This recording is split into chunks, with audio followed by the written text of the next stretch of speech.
They held the vote before dessert. I was sitting at the head of the table in my own dining room, the same table where I'd hosted Thanksgiving for 37 years, when my daughter Jennifer stood up and cleared her throat. "Dad, we need to talk about something, as a family." I looked around the table. Jennifer and her husband Mark, my son David and his wife Susan, their 4 kids, ages 9 to 17, suddenly very interested in their phones. Everyone was there. Everyone except my wife Claire, who'd been gone for 2 years. "What's this about?" I asked. Jennifer glanced at David. He nodded, some kind of signal. "We've been talking," Jennifer said, "all of us, and we're worried about you living here alone. This house is too big. The stairs are dangerous. You're 74 years old, Dad." "I'm perfectly capable of—" "Last month you fell in the garage," David interrupted. "You didn't tell anyone for 3 days." "I didn't fall. I tripped over a garden hose." "You're isolated here," Jennifer continued. "No neighbors close by. What if something happens? What if you have a stroke or a heart attack?" I set down my fork. "Where is this going?" Mark spoke up. He'd been married to Jennifer for 20 years and barely said 2 words to me most holidays. "We looked at some facilities, really nice places. Assisted living. You'd have people around, activities, medical staff on site. You want to put me in a home. We want you to be safe," Jennifer said, but her voice had that edge, the same edge she'd used when she was 16 and wanted to borrow the car. The edge that meant she'd already decided and was just going through the motions of asking. "I'm not going to a nursing home." "It's not a nursing home. It's assisted living. There's a difference." "I'm not going." Jennifer looked at David again, another signal. Then she said the words that would change everything. "Dad, we took a vote. The whole family. We all agreed. You're a burden to yourself living here alone. We all agree you need to move to a facility where you can be properly cared for." The room went completely silent. A burden? My daughter had just called me a burden. At Thanksgiving dinner. In my own house. After taking a vote. I looked at David. He wouldn't meet my eyes. I looked at the grandkids. They were all staring at their plates. I looked back at Jennifer. "You voted. We all care about you, Dad. This is what's best. You took a vote. About me. Without asking me." "We're asking you now," Mark said. "We've already put down a deposit at Meadowbrook Senior Living. It's a beautiful facility. Private room, 3 meals a day, activities." "You put down a deposit. $5,000, Jennifer said. "Refundable if you move in within 30 days. Dad, we're trying to help you." I stood up slowly. My legs felt shaky, but I made myself stand straight, made myself look at each of them. "Get out of my house. Dad, all of you, get out." "You're being unreasonable," Jennifer said. "We're trying to help you, and you're acting like a child." "My house. Get out. Now." David finally spoke. "Dad, just think about it. We're not trying to hurt you. We're trying to protect you." "You took a vote. You called me a burden. You made a deposit at a nursing home without asking me. And you think you're protecting me?" I pointed at the door. "Out." They left.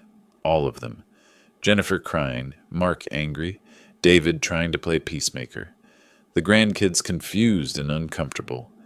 Within 10 minutes, my house was empty except for me and a table full of half-eaten Thanksgiving dinner. I sat back down at the head of the table and looked at all the food. Turkey, stuffing, mashed potatoes, green beans, 3 different pies. Claire had always made such a big deal about Thanksgiving. She'd start cooking 2 days early. She'd use her grandmother's china. She'd insist on everyone going around the table saying what they were thankful for. What would she think about this? About our children voting to put me in a home? About them calling me a burden? I knew exactly what she'd think. Because 3 years ago, when she was dying from pancreatic cancer, she'd pulled me close and said something I hadn't understood at the time. "Richard promised me something. Don't let them take advantage of you after I'm gone. Jennifer and Mark are in trouble financially. I've seen the signs. Don't let them manipulate you." I'd promised, but I hadn't really believed her. Jennifer was our daughter. David was our son. They wouldn't manipulate me, except they just had. I cleared the table, put away the food, loaded the dishwasher. Normal tasks, but my hands were shaking. They'd voted. The next morning, I called my lawyer. Patricia Walsh had handled my estate planning for 20 years. She'd helped me set up Claire's trust before she died. She knew everything about my finances. "Richard," she said when she answered, "Happy Thanksgiving. What can I do for you?" "I need to know exactly what assets I have. Everything. And I need to know who has access to what." "Is everything okay?" "My children want to put me in a nursing home. They took a family vote yesterday at Thanksgiving dinner. Called me a burden.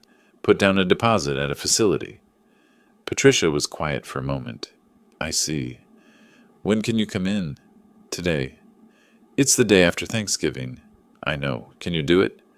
"Give me an hour to get to the office. I'll pull everything." I met her at 11 Gas a.m.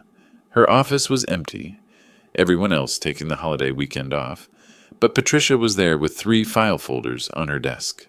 "Okay," she said, "let's go through this. Your primary residence is worth approximately $800,000, paid off, no mortgage. Your retirement accounts total $1.2 million. You have $200,000 in savings and checking. So far, that's about $2.2 million in liquid assets that your children probably know about." "Probably? When's the last time you discussed finances with them?" "Years ago, after Claire died.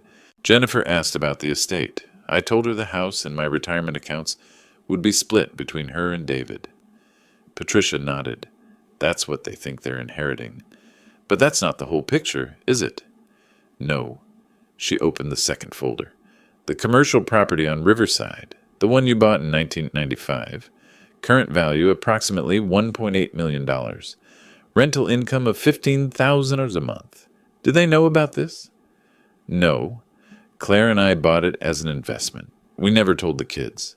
And the vacation property in Lake Tahoe, purchased 2003, current value $750,000. Rental income $3,000 a month in season. They don't know about that either." Patricia opened the third folder. "And then there's the trust." This was the big one, the one Claire had insisted on 3 years ago when she was dying. The Claire Morrison Walsh Memorial Trust, established January 2022. Total assets transferred, $3.2 million. Primary beneficiaries, your grandchildren Emma, Sophie, Jake, and Michael. They received distributions at ages 25, 30, and 35. Secondary beneficiaries, Jennifer Morrison Hayes and David Morrison, contingent on specific conditions being met. "What conditions?" Patricia looked at me over her glasses. "That they do not attempt to have you declared incompetent, do not pressure you to move from your residence against your will, and do not contest the trust or your estate plan. If any of those conditions are violated, they receive nothing, and their share goes to the grandchildren." I'd forgotten about that clause. Claire had insisted on it. "Just in case," she'd said. "Just in case they get greedy after I'm gone. So if Jennifer and David are pushing me into a nursing home, they're violating the trust conditions, which means they get nothing. The grandchildren get their full shares, split 4 ways." I sat back in my chair. "How much are we talking about total? Everything?" Patricia did quick math on her calculator. Primary residence, $800,000. Retirement accounts, $1.2 million. Savings, $200,000. Commercial property, $1.8 million. Tahoe property, $750,000. Trust assets, $3.2 million. Total, approximately $795 million. $8 million. My children thought I had about $2 million. They had no idea about the rest. And they'd just voted to put me in a nursing home so they could sell my house and split my estate. "What do you want to do?" Patricia asked. I thought about Thanksgiving dinner, about Jennifer saying we all agreed, about Mark mentioning the deposit, about David not meeting my eyes. "I want to protect myself," I said, "and I want to protect my grandchildren. What are my options?" Patricia leaned forward. "First, we document everything that happened yesterday. Yeah, I'll need you to write down every word you remember from that conversation. Who said what? the exact language about the vote and the deposit. Second, we make sure your medical records are current, full physical, cognitive testing, anything that proves you're of sound mind and body. Third, we review the trust terms and make sure the conditions are ironclad. And fourth, she paused, we wait. Wait for what? For them to make their next move, because they will. They put down a $5,000 deposit. They're committed now. They'll push harder. She was right. 3 days later, Jennifer called. Dad, I'm sorry about how Thanksgiving went, but we're still worried about you. Can we talk? About what? About Meadowbrook. I made an appointment for you to tour the facility. Just look at it. That's all I'm asking. I'm not interested. Dad, please, just 1 hour. If you hate it, we'll drop the whole thing. That was a lie. I could hear it in her voice, but I said, fine. When? Tomorrow at 2 p.m. I'll pick you up. She picked me up in her BMW. New model, probably $60,000. I wondered how she could afford it if she and Mark were in financial trouble, like Claire had said. Meadowbrook Senior Living was exactly what you'd expect. Clean, bright, aggressively cheerful staff, residents sitting in common areas watching TV or doing jigsaw puzzles. Jennifer walked me through it all like she was showing me a house she wanted to sell, which I realized she basically was. Look at this, Dad. They have a library and an art room. You love reading. You could take painting classes. I can read at home. I can paint at home. But you'd have people around, friends, social activities. We met with the director, a woman named Carol, with a practiced smile. She walked us through pricing.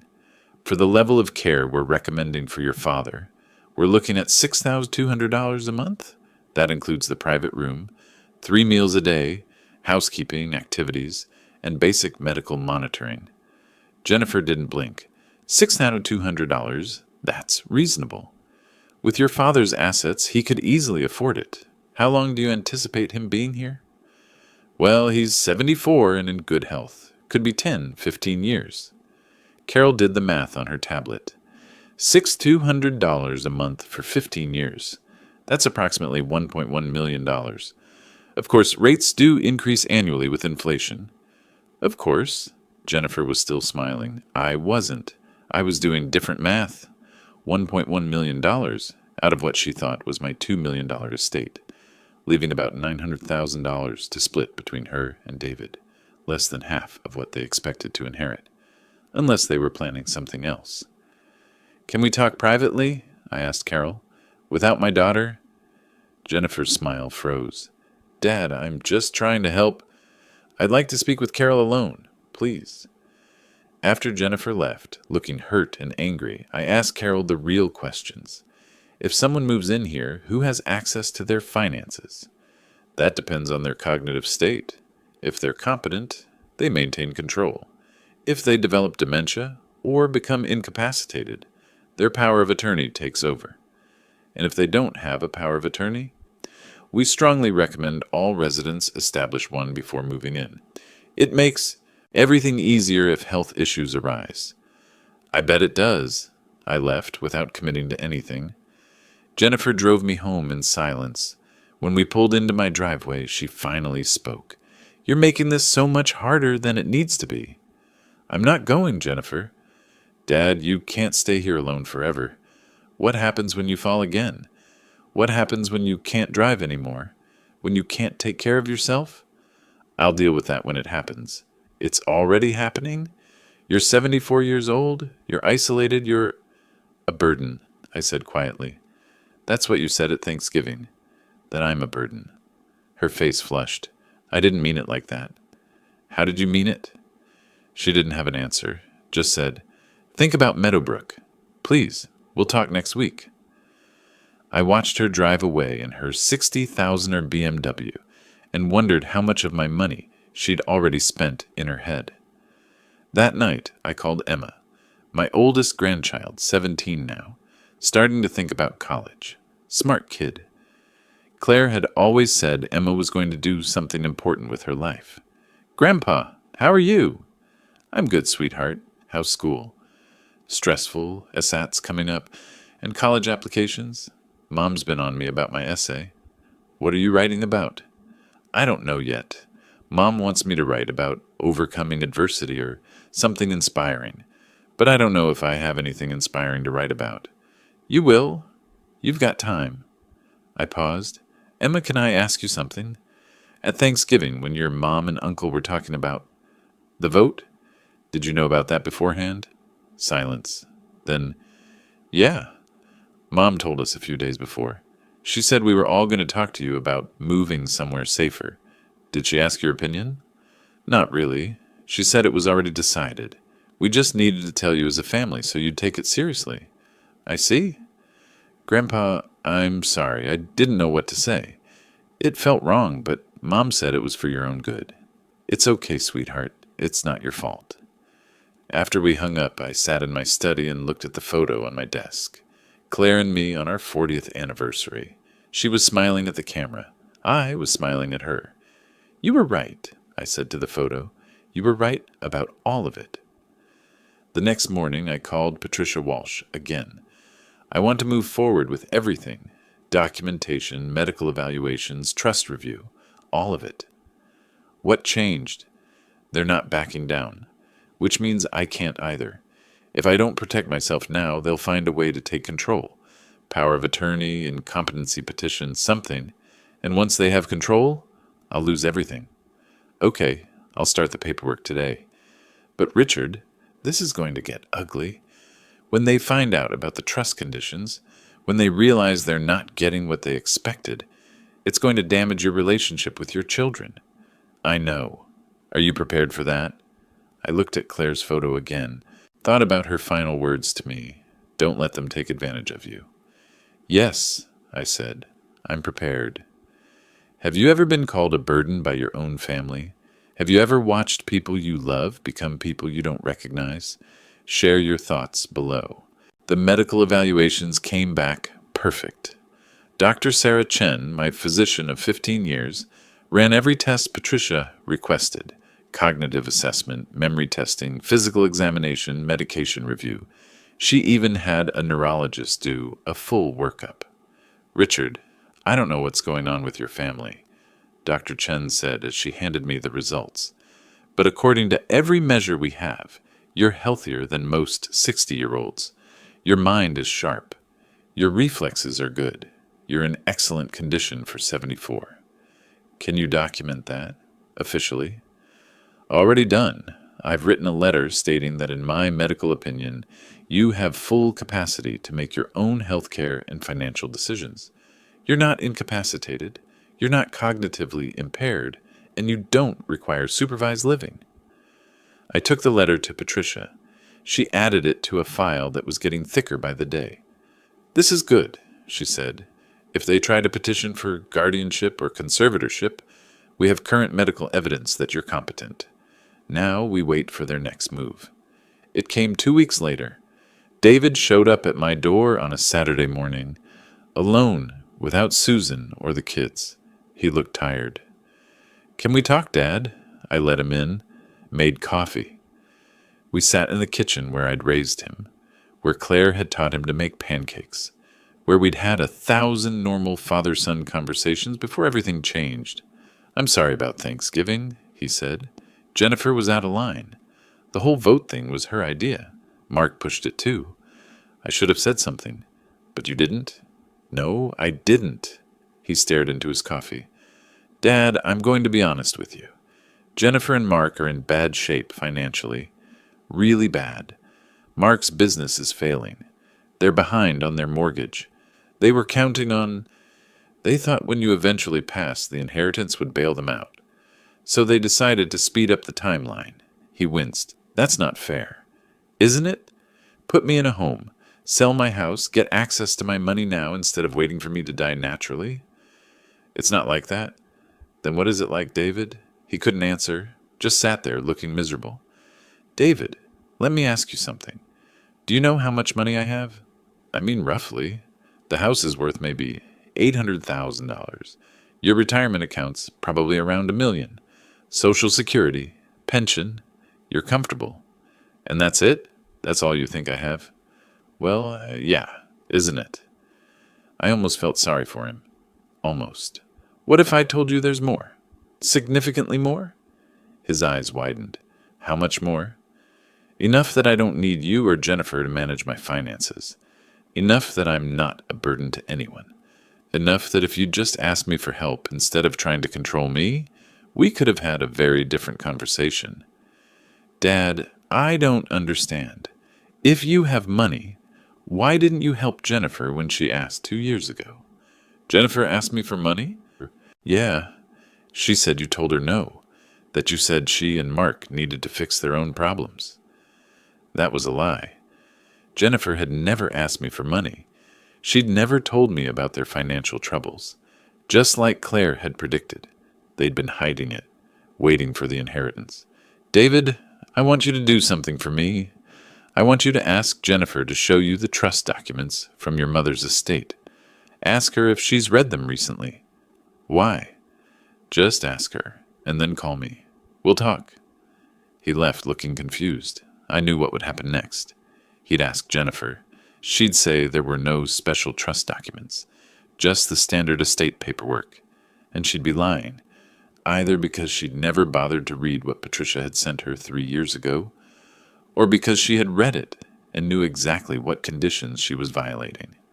3 days later, Jennifer called. Dad, David said you told him there's more money than we thought. What did you mean? I meant exactly what I said. How much are we talking about?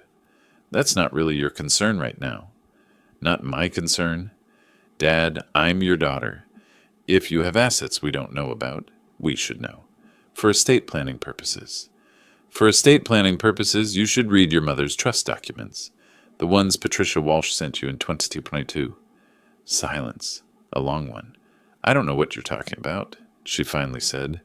The Claire Morrison Walsh Memorial Trust, established January 2022. You're listed as a beneficiary. Patricia sent you copies of all the documents. I never got any documents. She has certified mail receipts showing you signed for them? Another silence. Longer this time. Okay, maybe I got some paperwork. I didn't read all of it. It was right after Mom died. There was so much legal stuff. Then I suggest you read it now, particularly the section on beneficiary conditions. What conditions? Read the documents, Jennifer. Then we'll talk. I hung up. Patricia called me an hour later. Jennifer just called my office demanding copies of the trust documents. I told her I'd send them. She's not going to be happy when she sees the conditions clause. I know. Richard, are you sure about this? Once she knows, there's no going back. I'm sure. That evening, my phone rang. Jennifer. I didn't answer.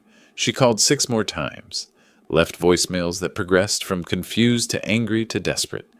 The next morning, she showed up at my door. Mark was with her. Both of them looked like they hadn't slept. Dad, we need to talk about this trust. Come in. We sat in the living room. Jennifer had the trust documents in her hand, printed out, sections highlighted. This can't be legal, she said. You can't put conditions on an inheritance like this. Actually, I can, and I did. Your mother insisted on it. Mom wouldn't do this.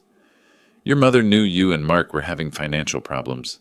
She was worried you'd try to take advantage of me after she died. She wanted to make sure my assets went to the grandchildren, not to bail out your bad decisions. Mark spoke up. That's $3.2 million in the trust, plus the other properties we didn't know about. You've been hiding assets from us. I haven't been hiding anything. I just haven't told you about everything. There's a difference. We're your children, Jennifer said. We deserve to know. You deserve to know what I choose to tell you. You don't get to vote on my life. You don't get to call me a burden and expect me to hand over my assets. That's what this is about. One comment at Thanksgiving. One comment? Jennifer, you organized a family vote. You put down a deposit at a nursing home. You made an appointment for me to tour a facility without asking if I wanted to go. You've been planning to control my life and my money, and you're angry that I won't cooperate. We're trying to help you. No, you're trying to help yourselves, and now you've violated the trust conditions, which means you get nothing. Her face went white. What? I pulled out my own copy of the trust documents. Read aloud from Section 7, Paragraph 3. Beneficiaries Jennifer Morrison Hayes and David Morrison shall receive their designated distributions only if the following conditions are met. They do not attempt to have the truster declared incompetent. They do not pressure the truster to move from his primary residence against his will. They do not contest this trust or the truster's estate plan. Violation of any condition results in forfeiture of all benefits, with forfeited shares distributed equally among the minor beneficiaries. You pressured me to move to Meadowbrook, I said.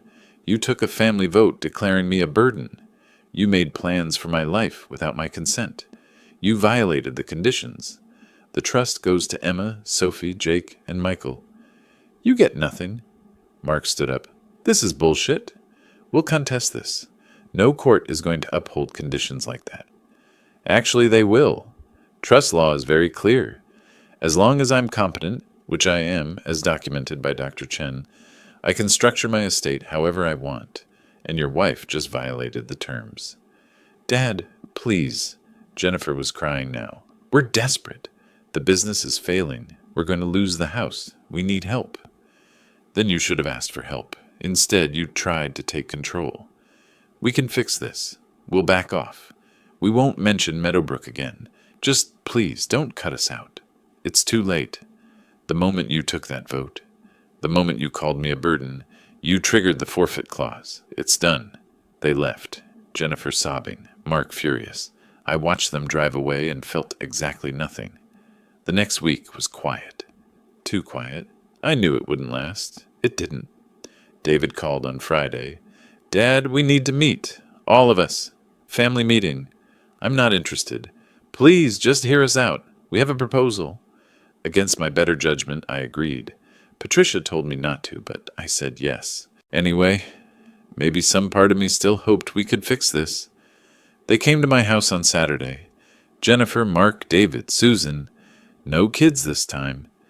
This was grown-up business. Jennifer started. Her voice was calm, controlled. Dad, we've talked to a lawyer about the trust, about the conditions, and we think there's been a misunderstanding. What misunderstanding? The Thanksgiving conversation. We weren't trying to force you into Meadowbrook. We were expressing concern. Family concern. That doesn't violate the trust conditions. You took a vote. We took a family poll about our concerns. That's not the same as pressuring you. We never demanded you move. We suggested it. We're allowed to have opinions about your safety. I looked at David. Is this really what you think? He wouldn't meet my eyes. Dad, maybe Jennifer is right. Maybe we just need to clarify what happened. Maybe the trust conditions weren't violated. So you're all going to lie now. Pretend Thanksgiving didn't happen the way it happened. We're not lying, Mark said. We're interpreting events differently than you are. I see. I stood up. Get out. Dad, you came here to gaslight me, to pretend you didn't say what you said, didn't do what you did. You think I'm old and confused, and you can rewrite history. Get out of my house. Jennifer played her last card. If you cut us out of the trust, we'll have no choice but to petition for conservatorship. We'll present evidence that you're mentally incompetent, that you're paranoid, delusional, making irrational financial decisions. You'll lose. Maybe, maybe not. But the court case will be public, expensive, humiliating. Is that really what you want? You're threatening me. We're protecting our family's interests, just like you're protecting yours. I looked at my children, really looked at them, and realized Claire had been right all along. They weren't the kids I'd raised. They were strangers who happened to share my DNA. Patricia Walsh will be contacting you next week. She'll outline the exact terms of the trust forfeiture. You're welcome to contest it. You're welcome to file for conservatorship. But you should know I have medical documentation, witness statements, and recordings of our conversations. You won't win. Recordings? Jennifer's face paled. My phone records every call, audio and video. I have Thanksgiving dinner on my security camera. I have our conversation at Meadowbrook. I have everything. That was a bluff. I didn't have Thanksgiving on camera. But they didn't know that. They left, for what I knew would be the last time. Patricia filed the trust forfeiture paperwork the following Monday. Jennifer and Mark hired a lawyer to contest it. The legal battle lasted 4 months. They lost. The judge reviewed the medical evidence, the trust documents, and the testimony from Emma, who'd been called as a witness. My 17-year-old granddaughter testified that her mother had organized the Thanksgiving vote specifically to pressure me into moving, that she'd heard her parents discussing how to get access to my money, that the whole thing had been planned. Jennifer never forgave her. Neither did Mark. The trust was upheld. Emma, Sophie, Jake, and Michael would each receive approximately $800,000, distributed at ages 25, 30, and 35. Jennifer and David received nothing from the trust. They still stood to inherit the house and my retirement accounts when I died, about $2 million total. But they'd lost the other $6 million. That was a year ago. I still live in my house, alone, exactly where I want to be. Emma visits every other weekend. She's in college now, studying pre-med, paid for by a distribution from her trust. She wants to be a doctor. Claire would be proud. Sophie, Jake, and Michael send cards on holidays. They're careful not to upset their parents, but they make sure I know they're thinking of me. Jennifer and David don't call, don't visit, don't acknowledge my existence except through lawyers when absolutely necessary. I should feel bad about that. I should miss my children, but I don't. What I miss is the idea of who I thought they were, the people I raised, the family I thought I had. But those people never really existed, or maybe they did, and greed killed them. Either way, they're gone now. What I have instead is the truth, and peace, and the knowledge that I protected myself when no one else would. On Thanksgiving this year, it'll just be me and Emma. She's bringing her boyfriend, a nice kid named James who wants to be an engineer. We'll have turkey and stuffing and pumpkin pie. We'll go around the table saying what we're thankful for. And I'll be thankful that I had the strength to say no, that I refused to be a burden, that I protected what I built. They took a vote at Thanksgiving dinner. They called me a burden, but then I made a choice, and everything changed. Not the way they expected, but exactly the way it needed to. If your family tried to vote on your life, what would you do? Have you ever had to choose between peace and family? Subscribe and share if this story resonated with you. Your support means everything.